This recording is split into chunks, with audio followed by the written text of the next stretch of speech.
Sejam bem-vindos ao Trechos do Tio Nico, um canal não oficial de vídeos exclusivos do Reverendo Augustus Nicodemus. Queridos, vamos abrir a Palavra de Deus na carta de Paulo aos Efésios, capítulo 6. Estamos chegando ao final desta carta, que nós começamos o ano passado a fazer a sua exposição. Hoje nós veremos o que nos ensina o apóstolo Paulo a respeito da batalha espiritual que os cristãos enfrentam contra Satanás. Efésios capítulo 6, do verso 10 até o verso 20. Ouçamos a leitura da palavra de Deus. Quanto ao mais, sede fortalecidos no Senhor e na força do seu poder.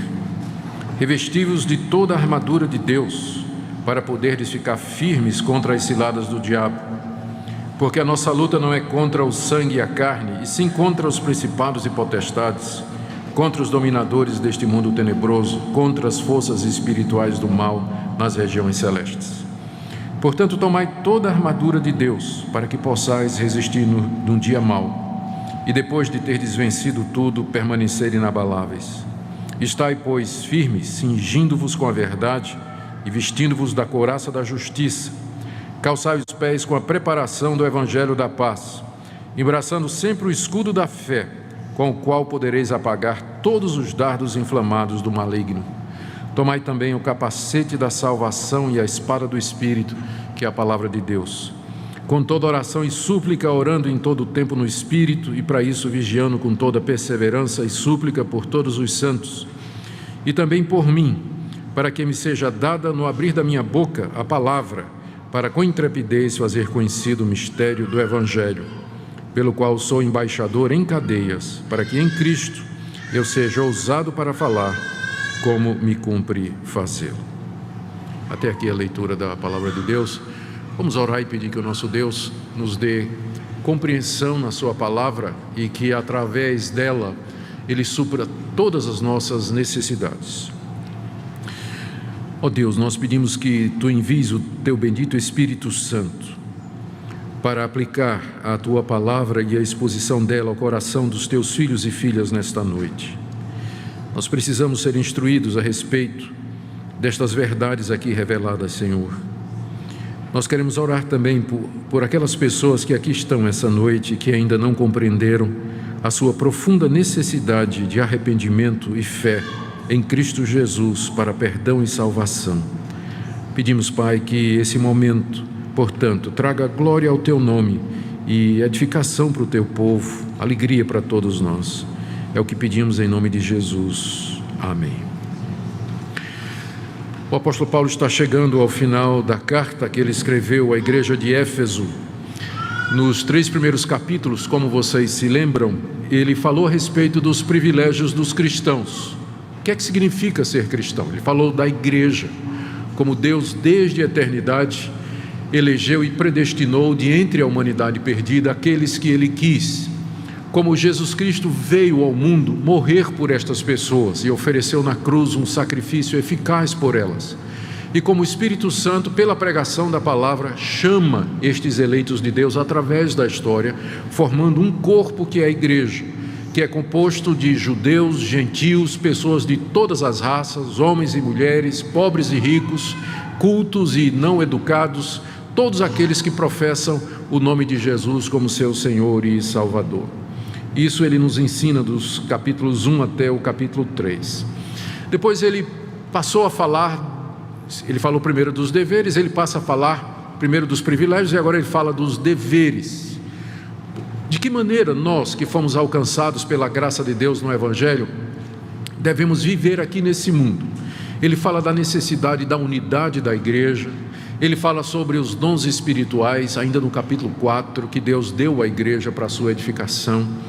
Depois ele fala sobre santidade, como nós devemos nos separar do pecado, nos despindo do velho homem e nos revestindo do novo homem em Cristo Jesus, até chegar no capítulo 5, onde ele nos orienta a procurar uma vida cheia do Espírito Santo. E a partir daí ele expõe como essa vida no Espírito está ligada ao casamento, à criação dos filhos e à sociedade, ao trabalho dos empregados e também ao trabalho dos patrões. Foi isso que nós vimos até domingo passado. E agora Paulo termina a sua carta advertindo os seus leitores, os cristãos de Éfeso e também a nós também, de que não será fácil viver nesse mundo os privilégios de sermos filhos de Deus, e também não será fácil obedecer a Deus, fazer aquilo que Ele manda na família, na sociedade, no casamento, no relacionamento de uns para com os outros e na nossa vida pessoal. Porque há inimigos poderosos, há seres poderosos, mais fortes do que nós, que se opõem a Cristo e à sua igreja e que estão em constante conflito para nós. Por isso que Paulo deixou para tratar desse assunto no final da carta, para dizer: tudo isso que eu expus, os privilégios de ser cristão e os deveres de ser cristão, eles não serão exercidos por vocês aqui nesse mundo sem dificuldade. Vocês enfrentarão obstáculos, e o maior de todos é exatamente o diabo e seus anjos, os demônios, os dominadores desse mundo tenebroso.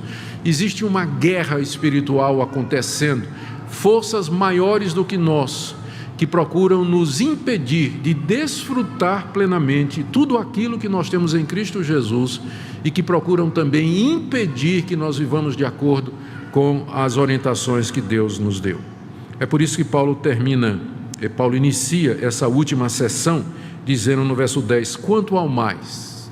Ou seja, falei isso. Agora, resta só dizer uma coisa. E aí ele introduz esse assunto, que é o assunto da batalha espiritual. Historicamente tem havido duas posturas da igreja com relação a esse conflito. Há aqueles que minimizam esse conflito. Eu tive um professor lá na Holanda, nos meus estudos, que não acreditava que existia diabo. Ele achava que o diabo era uma personificação do mal. É um mito, uma lenda. As pessoas ficavam preocupadas com a questão do mal e como é que os seres humanos podem ser tão perversos que imaginaram que haveria um ser que é a encarnação da maldade, assim como Deus é a encarnação de todo o bem, deveria haver um outro ser que era a encarnação da maldade. Então, o diabo seria um construto da mente humana em procura de respostas para o mal que há no mundo. E esse pessoal, sem dúvida, influencia e tem influenciado muito o pensamento de determinadas igrejas, porque tem muita gente que diz que acredita que o diabo existe, mas vive como se ele não existisse. Vive como se não houvesse de fato um tentador, como se não houvessem armadilhas espirituais e a ação demoníaca por detrás de determinados comportamentos humanos. Por outro lado, na outra opção, você encontra o oposto. Pessoas que valorizam tanto a existência do diabo e a ação de Satanás, que se Deus tirasse o diabo do mundo, eles não saberiam o que fazer. Tem pastor que o ministério deles gira em torno do diabo. Se Deus levasse o diabo, eles iam perder o emprego, porque eles não sabem fazer outra coisa senão expulsar demônio, repreender demônio, amarrar demônio, quebrar maldição hereditária. Não sabe fazer mais nada. Então é um outro extremo também. Ambos os extremos são perigosos, tanto aquele que não reconhece a atuação desses seres espirituais na existência humana, como também o outro lado que supervaloriza esses poderes e atribui tudo que existe de ruim e de mal, a tudo aquilo que não presta no mundo é atribuído então à ação desses seres. Eu penso que o apóstolo Paulo pode nos trazer a sobriedade aqui, quando nós estudarmos o que ele nos diz e entendermos em que é que consiste de fato essa batalha espiritual, essa luta. E eu quero então chamar a sua atenção para o que ele nos diz aqui nessa passagem ao final da carta aos Efésios. O meu objetivo é que Deus nos instrua para que nós estejamos prontos para esse conflito diário e interminável que irá até o dia da vinda do Senhor Jesus. A passagem começa com a ordem de Paulo para que os cristãos se fortaleçam na pessoa de Cristo e no seu poder. Verso 10. Quanto ao mais, sede fortalecidos no Senhor e na força do seu poder. Esse fortalecimento que Paulo deseja aqui é que nós nos apossemos ou sejamos fortalecidos com a mesma força que Cristo tem. Aqui na carta ele já havia mencionado este poder de Cristo. No capítulo 1 a partir do verso 20, ele diz que Deus ressuscitou o Senhor Jesus e o fez assentar à sua direita nos lugares celestiais, acima de todo principado e potestade, poder e domínio e de todo nome que se possa referir, não só no presente século, mas também no vindouro. E pôs todas as coisas debaixo dos seus pés. E para ser o cabeça sobre todas as coisas, o deu à igreja. A Bíblia nos ensina que Jesus Cristo, Filho de Deus, morto pelos nossos pecados, ressuscitou ao terceiro dia, subiu aos céus, está sentado à direita de Deus e recebeu todo o poder no céu e na terra.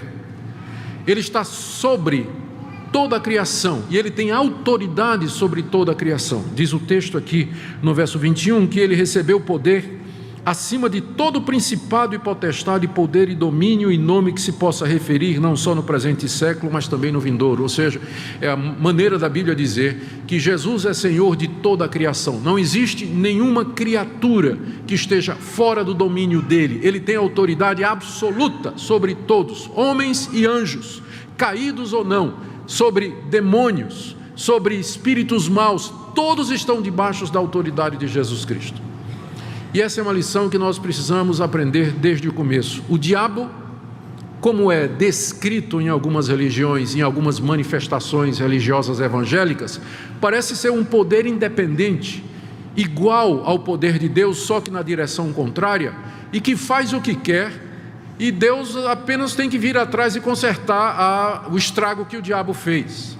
Essa não é a visão bíblica. O diabo não é Deus, ele não é um Deus, e ele está debaixo da autoridade de Jesus Cristo. Ele só vai até onde Jesus permite, e ele só faz aquilo que o Senhor Jesus autoriza. Ele está debaixo do governo de Cristo, ele é um destes que está sob o seu domínio e sob o seu poder.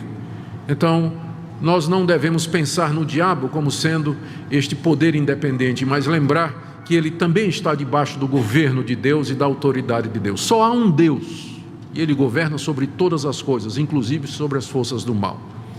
Elas não podem fazer absolutamente nada que Deus não permite. E aqui está a nossa segurança e a nossa tranquilidade, saber que de fato Deus reina em Cristo Jesus, e que nenhum mal chega a mim que o meu Deus não permita. E se eu sou tentado, eu sou tentado apenas até o ponto em que eu possa suportar, diz o apóstolo Paulo, e que Deus não permitirá que essa tentação seja acima das minhas forças. Foi o que Jesus disse a Pedro, e foi o que Deus disse a Satanás quando este queria tentar a Jó. Vai, Deus disse, mas tem limite, você só vai até aqui. Então é bom saber que nós estamos num universo onde o poder supremo e maior é de um Deus bom, sábio, justo e verdadeiro, e o mal não triunfará. Então, quando Paulo diz aqui, revistam-se do Senhor e da força do seu poder, ele está dizendo exatamente isso, que o Senhor Jesus tem todo o poder no céu e na terra. E nós aqui nesse mundo temos que nos unir a Ele, unidos a Ele. Nós, revestidos desse poder que Ele tem, nós podemos aqui viver nesse mundo, enfrentando os males que nos cercam e todas as tentações. E Paulo ilustra o que ele está dizendo com a figura de uma armadura no verso 11. O que é que significa ser fortalecido no Senhor? Será que tem uma ilustração que nos ajuda a compreender esse revestimento de poder que nós precisamos da parte do Senhor Jesus? Paulo no verso 11 diz a mesma coisa, mas usando agora a figura de um soldado completamente armado. Ele diz: revesti-vos de toda a armadura de Deus. Paulo descreve aqui o cristão como um soldado na sua completa armadura e pronto para a guerra. A armadura representa Cristo e o seu poder, e nós nos revestimos da armadura. A armadura serve de proteção para o combate. Ela traz os diversos elementos que Paulo vai descrever a partir do verso 14. Mas a ideia aqui do cristão preparado para a batalha é tirada pelo apóstolo Paulo, provavelmente do livro de Isaías, onde Deus é descrito como um guerreiro completamente armado que sai para o combate. Ou talvez Paulo não precisava ir tão longe quanto o Antigo Testamento. Quando ele escreveu essa carta, ele estava preso em Roma. E como ele era um preso político, e que ele havia conseguido prisão domiciliar, ele estava numa casa alugada. Então nós sabemos de outras fontes que os presos políticos que conseguiam morar numa própria casa enquanto aguardavam o julgamento do imperador, eles tinham um soldado da guarda pretoriana acorrentado a ele, para não fugir. Então Paulo provavelmente dormia com um guarda acorrentado de lado, quando ele escreveu isso aqui, não é? Um guarda da corte pretoriana, que era exatamente a guarda pessoal do imperador. Então Paulo não precisava nem ir para o Antigo Testamento. Ao lado dele havia a figura do soldado armado, que talvez inspirou isso que ele falou aqui. Ele podia tanto usar o Antigo Testamento quanto essa inspiração. Ao lado dele estava então a figura que bem ilustra o que ele está dizendo aqui. Ele concebe a vida cristã como uma guerra, e agora ele olha para o cristão e descreve o cristão como um soldado.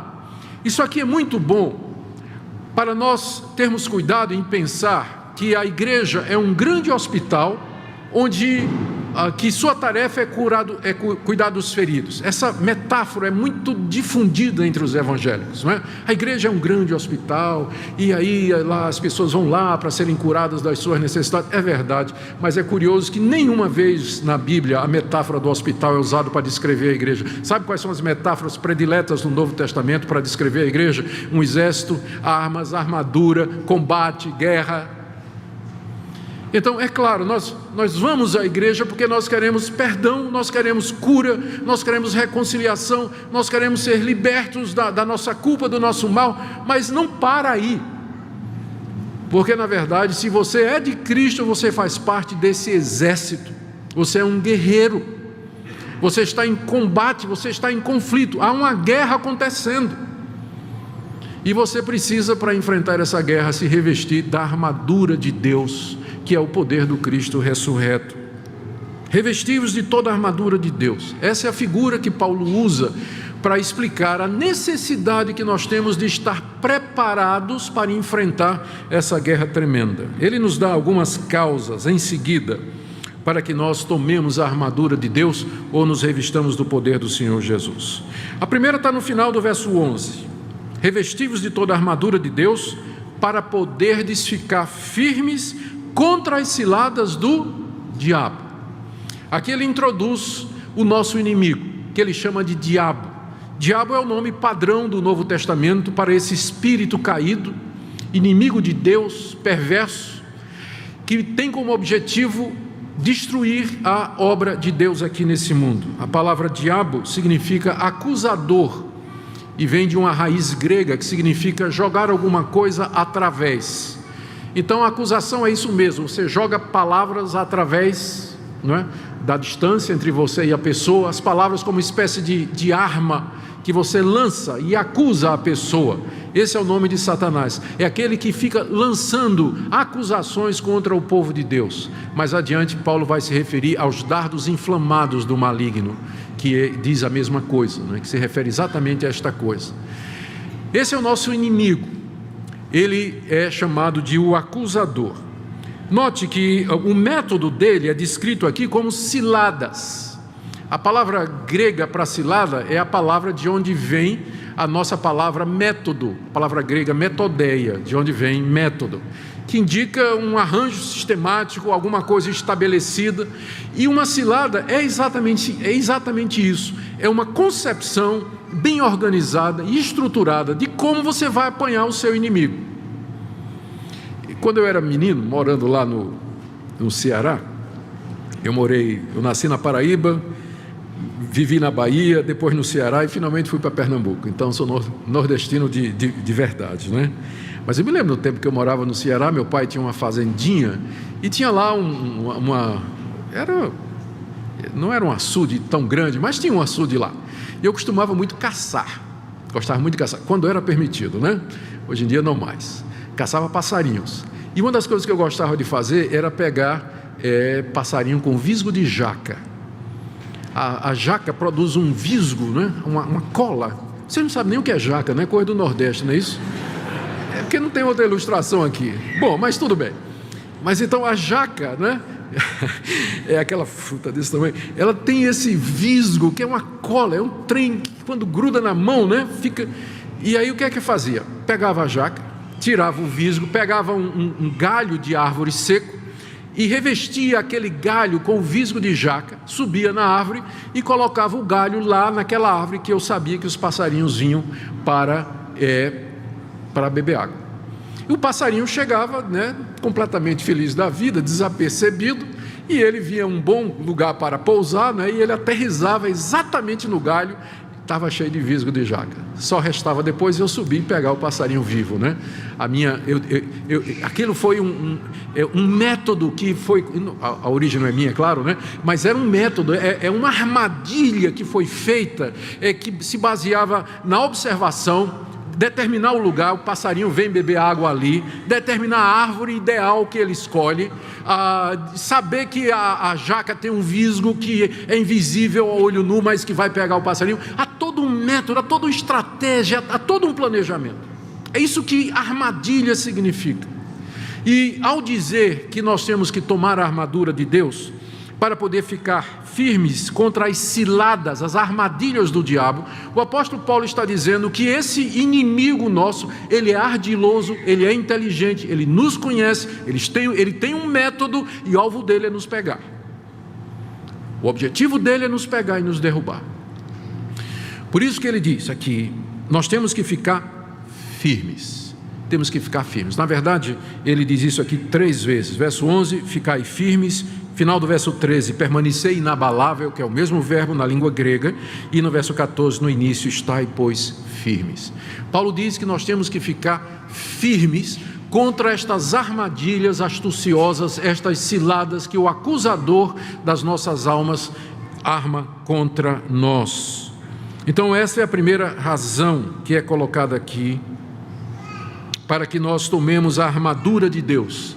Supostamente, o apóstolo Paulo está dizendo, se nós estivermos com a armadura de Deus, nós poderemos evitar ser apanhados nessas ciladas que o diabo arma no nosso caminho, na nossa existência aqui. Talvez eu devia, aqui seja o momento de dizer que a visão que Paulo tem dessa batalha, ela é um pouco diferente da perspectiva que é trazida pelo movimento de batalha espiritual hoje. O movimento de batalha espiritual diz que nós precisamos caçar os demônios, saber onde é que eles estão, descobrir os nomes deles, tirá-los dos territórios que eles ocupam, derrubá-los, destroná-los do trono de Satanás, expulsá-los de uma determinada região. Então, a maneira como essa batalha tem sido ensinada na igreja nos últimos 25 anos, 30 anos, que é a data do movimento do surgimento do movimento de batalha espiritual, é que a guerra, a batalha espiritual é um ataque que Satanás tem que fazer aos demônios. Só que eu não estou vendo isso aqui, o que eu estou vendo é o contrário, é o diabo vindo contra mim. A ordem é que eu fique firme. Eu não encontro em nenhum lugar do Novo Testamento, especialmente no livro de Atos, que registra o trabalho dos apóstolos, que o apóstolo Paulo, quando chegava numa igreja para pregar, numa cidade para pregar o evangelho, primeiro ele ia fazer guerra espiritual para saber quem era o demônio daquela cidade, o nome do demônio, amarrar o demônio, destronar, para então ele poder evangelizar. Onde é que tem isso no Novo Testamento? Jesus nunca ensinou isso, os apóstolos nunca ensinaram, não está em lugar nenhum.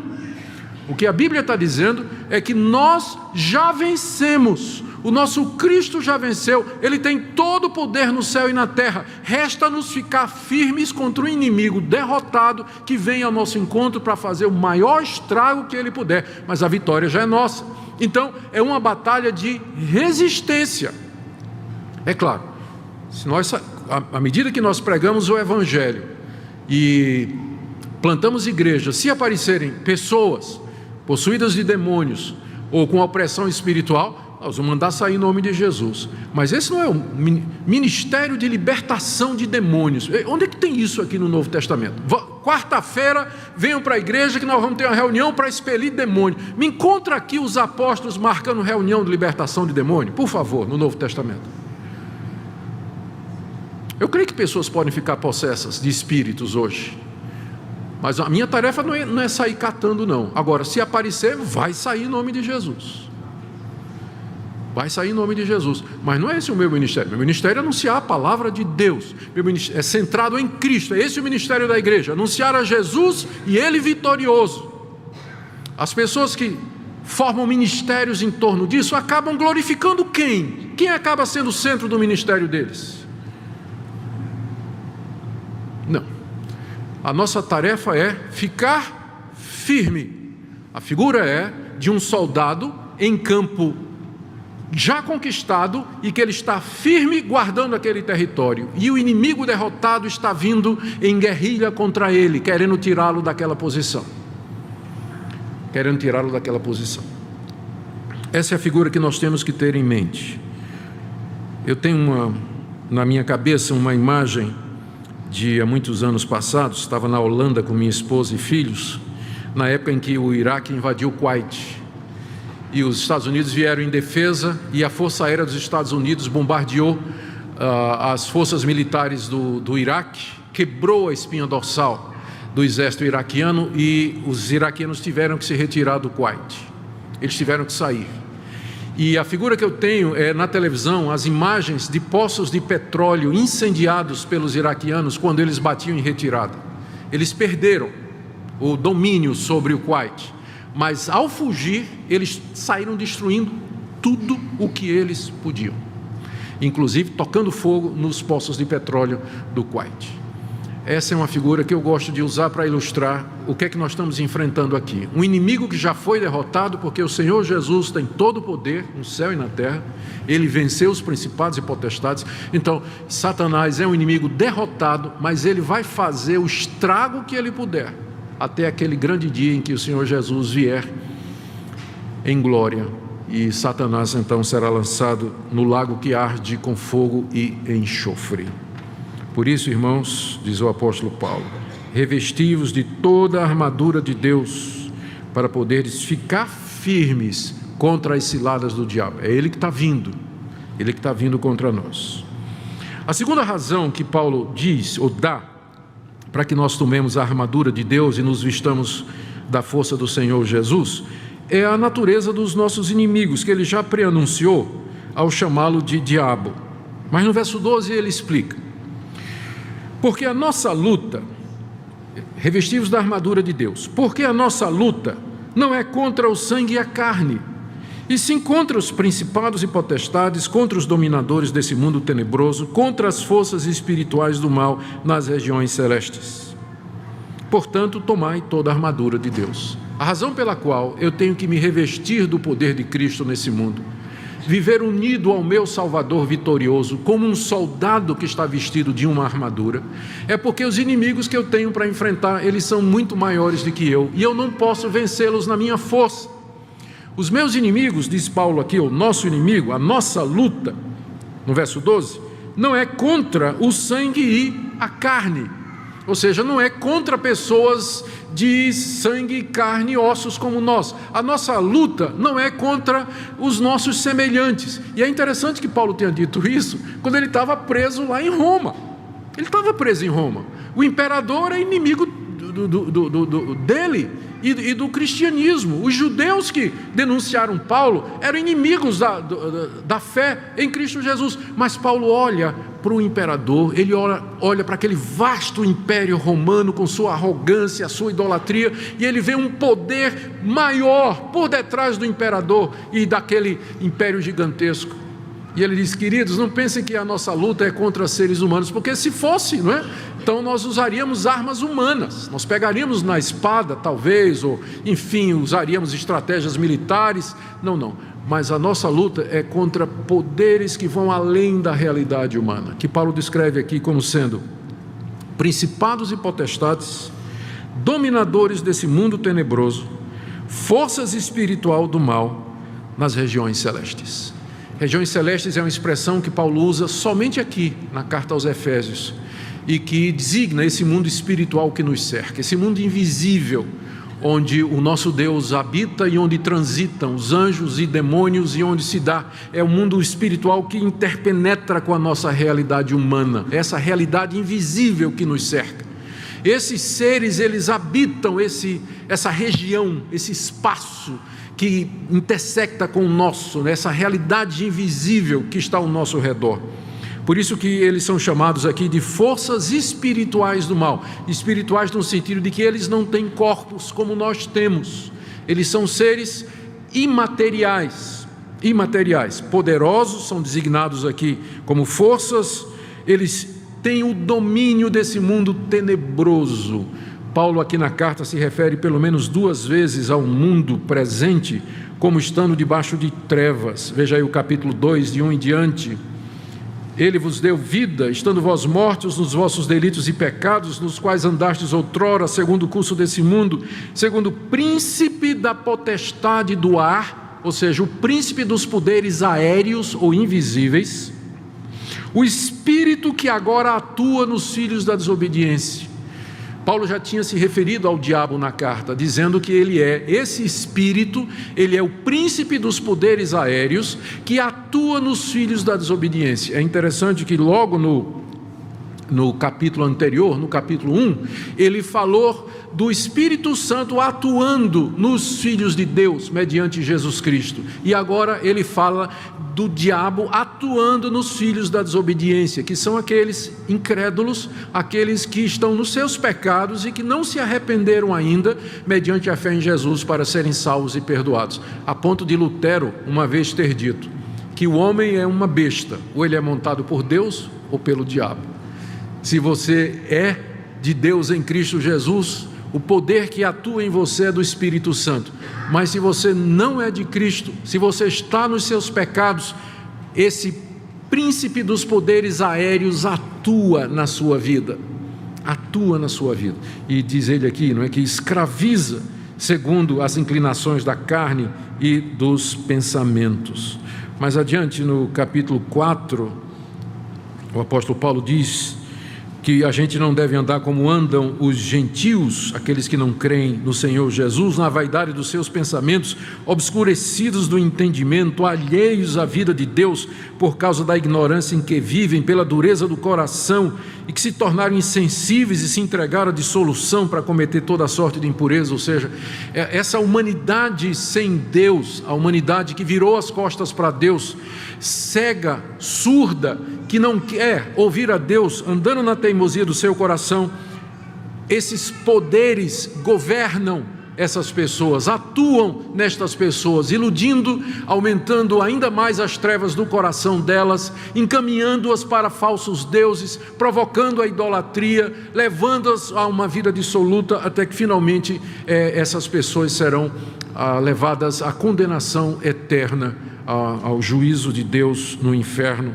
pela ação destes seres. Não é que com isso Paulo está desculpando os pecadores não arrependidos, mas ele está dizendo da existência desses poderes que são os dominadores desse mundo tenebroso e que atuam em todo lugar. Eles atuam na política, atuam nas artes, atuam na música, atuam no lazer, usos e costumes, na literatura, na universidade, na igreja, em todo lugar. Esses poderes estão agindo com astúcia, com o objetivo de destruir a obra de Deus e também destruir a sua própria vida.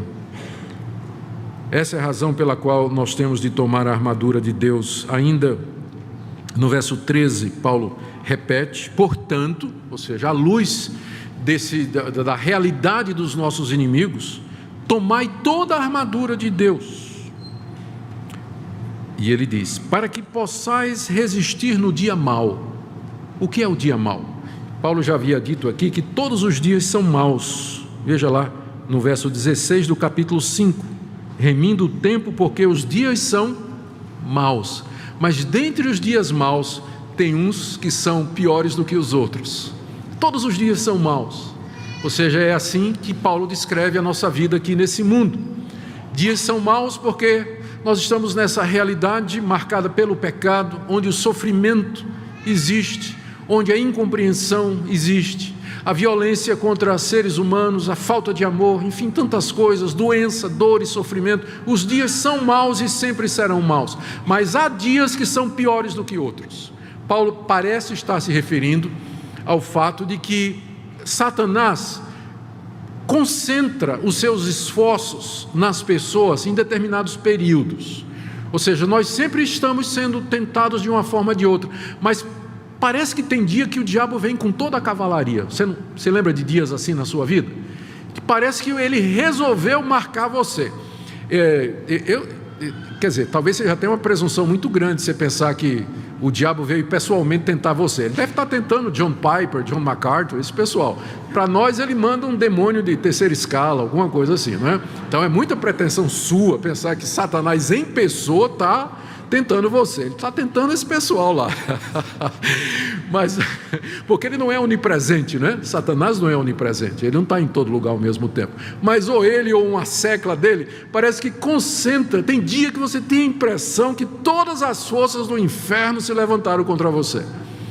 Aquela confusão mental, aquelas trevas, aquela angústia. E esse dia, na verdade, ele pode durar semanas, pode durar meses, pode durar anos até, em que você está sob profunda opressão, angústia, dificuldade, tentação. Eu uso como ilustração um período que eu acho que foi o dia mau da minha vida. Eu já tive vários, mas esse aqui foi quando nós estávamos na Holanda. Eu estava estudando para terminar o meu doutorado, estava com a Minka e com as crianças, e o professor que era o meu orientador lá na Holanda, ele era um ateu. Ele era um ateu, não acreditava em nada. E quando ele soube que eu estava vindo da Universidade de Westminster, nos Estados Unidos, que é uma universidade muito conservadora, ele resolveu acabar com a minha fé. E aí, como ele estava me orientando, ele passou então uma lista de livros que eu tinha que ler. E aí você imagina tudo quanto é de ateu e liberal que eu tive que ler durante 1 ano e meio para poder fazer trabalhos para esse professor. Eu comecei a ler, e olha que eu já era um crente maduro, já era professor, já era pastor, já tinha dado aula no seminário, era um crente maduro já. Comecei a ler, e comecei a ler. E, gente, de repente, eu comecei a perceber alguma coerência, né? O que aquele pessoal estava dizendo, e aí, de repente, a dúvida começa a entrar no coração. Será que é verdade o que esse pessoal está dizendo? E aí entrou dúvida no meu coração, a ponto de que eu comecei a questionar a própria existência de Deus. E aquilo me paralisou. Quando eu me ajoelhava para orar, eu não conseguia orar. Não conseguia orar porque eu não tinha certeza de que tinha gente do outro lado me escutando. E durante 1 mês e meio, esse foi o dia mau, foi o pior dia mau que eu passei. Eu só fazia soluçar. Eu não conseguia falar com Deus.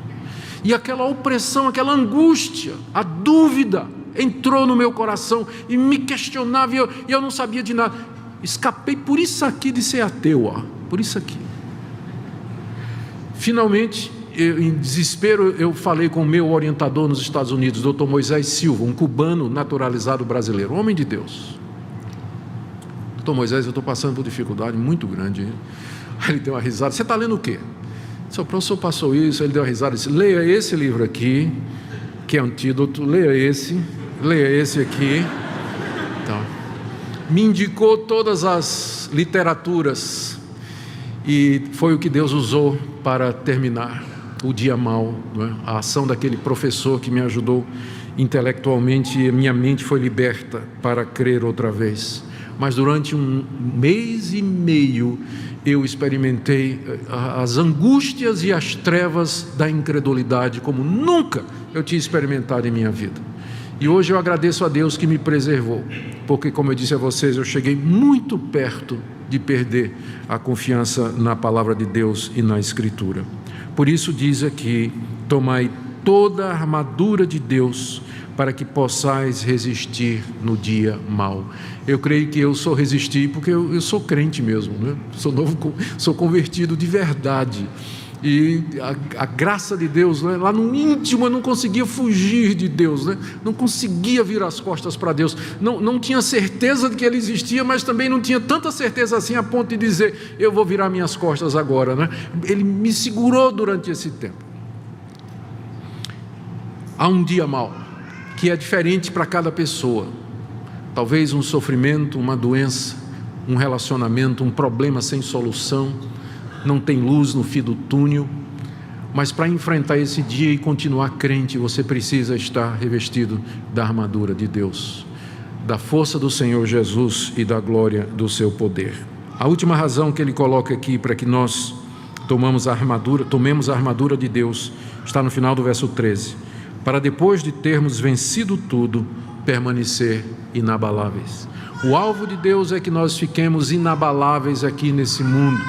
Nós podemos sofrer ataques, nós podemos passar por momentos difíceis, como este que eu descrevi para vocês. Eu sei que você poderia contar também uma experiência, mas o alvo de Deus é que nesse mundo mau, cheio de dias maus e do dia mau, você possa passar por ele e permanecer crente, permanecer fiel a Deus.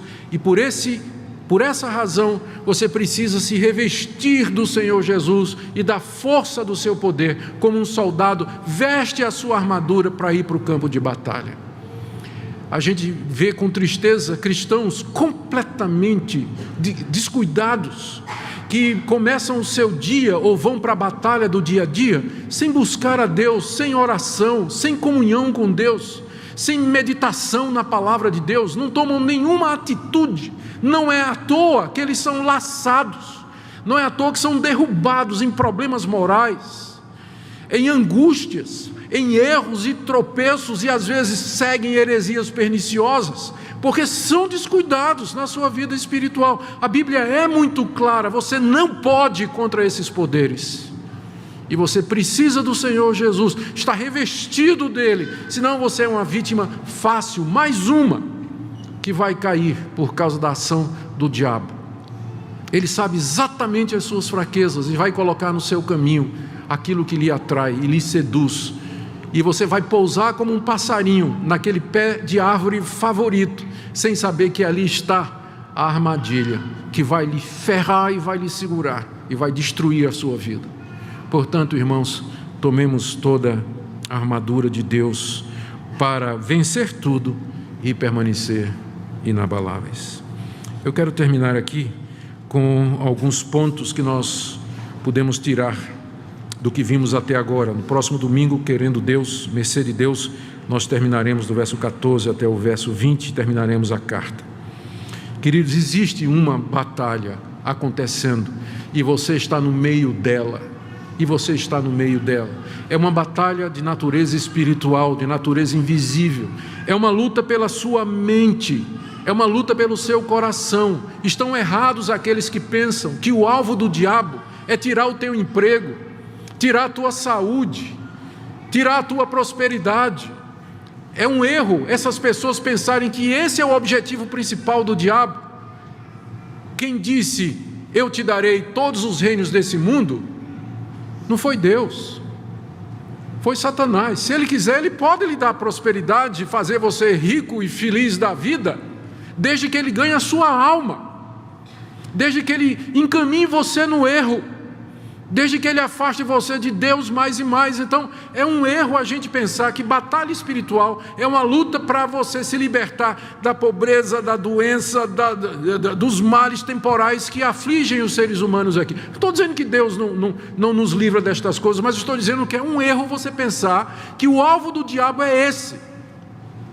O alvo do diabo é sua mente, é o seu entendimento. Ele quer confundir você, ele quer fazer você acreditar na mentira, quer desviar você dos caminhos de Deus.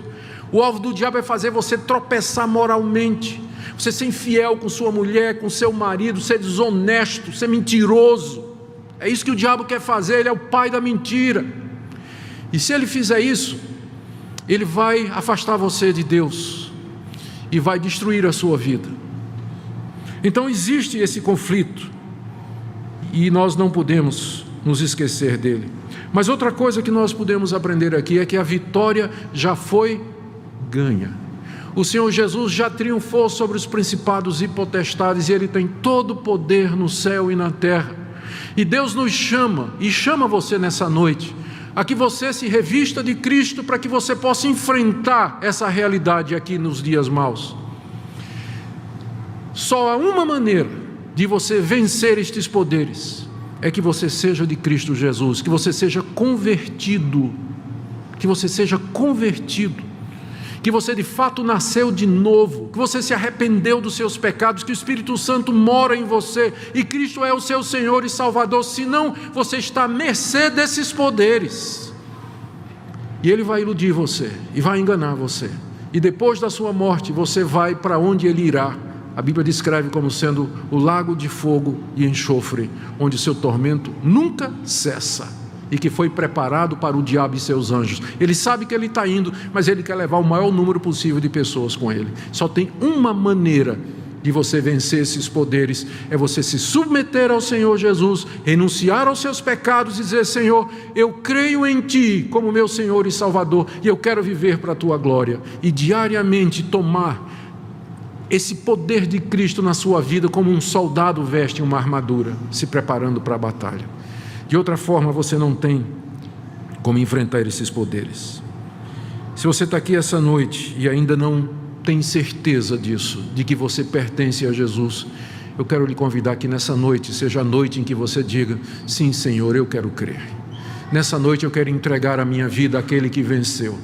Essa noite eu renuncio a mim mesmo, aos meus pecados, e eu confio no Senhor Jesus como meu Senhor e Salvador. Você pode fazer isso diretamente para com Deus, dirigir-se a Deus em oração. A palavra de Deus nos diz que Ele não rejeita o coração quebrantado e que Ele escuta a oração daquele que está humilde aos seus pés. Talvez você seja crente, está aqui essa noite, mas caiu, você errou, você desobedeceu a Deus, você fez o que não devia. E você está agora caído, você sabe disso, a sua consciência lhe diz isso, as outras pessoas dizem isso, você sabe que você pecou, mas mesmo que a palavra de Deus descreva a igreja e a vida cristã como um conflito constante, isso não quer dizer que esse conflito e essa vitória e essas batalhas, elas são ganhas constantemente. Há momentos em que nós falhamos, há momentos em que nós caímos. Davi caiu, Pedro caiu, Moisés falhou, o profeta Elias falhou. Há tantos outros homens de Deus na Bíblia que infelizmente fracassaram num determinado momento. Mas o que é comum a todos eles é que eles se levantaram. Eles não ficaram caídos, eles não desertaram o exército, eles não foram embora. Mas eles se levantaram melhores, mais experientes, mais preparados, mais prontos para o combate, conhecendo mais a eles mesmos e também o inimigo. E é o que eu queria que você fizesse nessa noite. Qualquer que seja o erro em que você caiu, que você se volte para Deus pedindo perdão e dizendo: Deus, eu quero confessar que eu errei, que eu fui negligente, que eu abandonei a armadura de Deus, mas eu quero recomeçar a minha vida. Eu quero recomeçar a minha vida, quero pedir perdão. E nessa noite eu digo ao Senhor: eu vou procurar as pessoas que estão envolvidas no meu erro, vou colocar a minha vida em ordem e vou diariamente, a partir de agora, tomar a armadura de Deus, diariamente, me revestir do Senhor Jesus pela oração, leitura da palavra, meditação, tirando tempo para o Senhor. Eu tenho certeza que o Senhor Jesus está pronto para levantar qualquer soldado ferido, porque Ele nos ama e se deu na cruz por nós. Que hoje à noite seja o dia de vitória e libertação para você. Oremos. Senhor Jesus, Tu tens todo o poder no céu e na terra. Nós agora nos prostramos diante de Ti e Te adoramos como aquele que venceu. Venceu a morte, venceu o inferno, venceu Satanás, venceu o mundo. E nós pedimos agora, Senhor, que Tu nos fortaleças no Teu poder. Senhor, se há alguém aqui essa noite que ainda não está debaixo da Tua autoridade, não foi lavado no Teu sangue, não experimentou ainda o perdão, que seja a noite da salvação e da libertação.